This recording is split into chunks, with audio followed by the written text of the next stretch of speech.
సాయికృష్ణ కేసులో CI నాగరాజును police కస్టడీకి ఇస్తూ విజయవాడ కోర్టు ఆదేశాలిచ్చింది. 8 రోజుల పాటు ఆయన సిట్ అధికారులు ప్రశ్నించబోతున్నారు. రౌడీ షీటర్ డెడ్ బాడీ ఎలా అదృశ్యమైంది, దీని వెనుక ఎవరి హస్తముందో విచారించబోతున్నారు.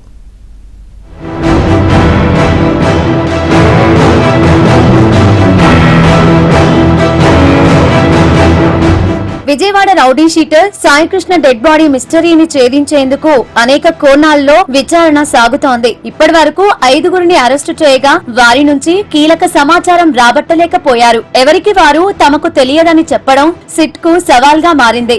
సాంకేతిక పరంగా సాక్ష్యాలు సేకరించి వాటి ద్వారా అనుమానితులను విచారించాలని సిట్ భావిస్తుంది.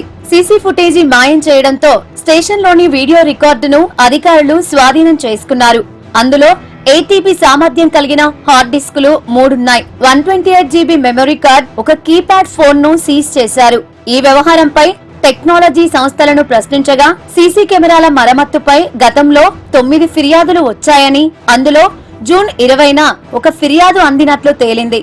దాంతో సాయికృష్ణ అదృశ్యం తర్వాత సీసీ ఫుటేజ్ రికార్డ్ అయ్యే హార్డ్ డిస్క్ ను మార్చేసినట్లు సిట్ నిర్ధారణకు వచ్చింది.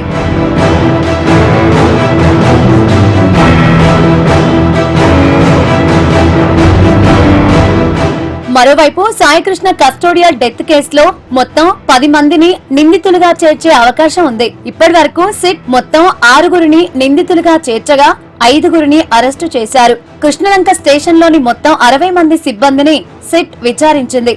అనుమానం వచ్చిన పలువురిని 2 సార్లు కూడా ప్రశ్నించారు. ఇప్పటికే స్టేషన్ లో విధులు నిర్వహించిన 5గురు జైలు పాలవ్వడంతో మిగిలిన వారిలో ఆందోళన నెలకొంది. సీఐకి సన్నిహితులుగా మెలిగిన వారు భయపడుతూ విధులు నిర్వహిస్తున్నారు. ఇప్పటికే 2 రిమాండ్ రిపోర్టుల్లో A4 పాత్ర గురించి ప్రస్తావించినా పేరును మాత్రం పేర్కొనలేదు. ఇది సీఐ నాగరాజుకు సన్నిహితుడిగా ముద్రపడిన సురేష్ పేరు అయ్యుంటుందని భావిస్తున్నారు. ఈ కేసులో సాయికృష్ణకు ప్రథమ చికిత్స చేసిన ఆర్ఎంపీ వైద్యుడితో పాటు టాస్క్ ఫోర్స్ సిబ్బందిని కూడా నిందితులుగా చేర్చే అంశాన్ని సిట్ పరిశీలిస్తోంది.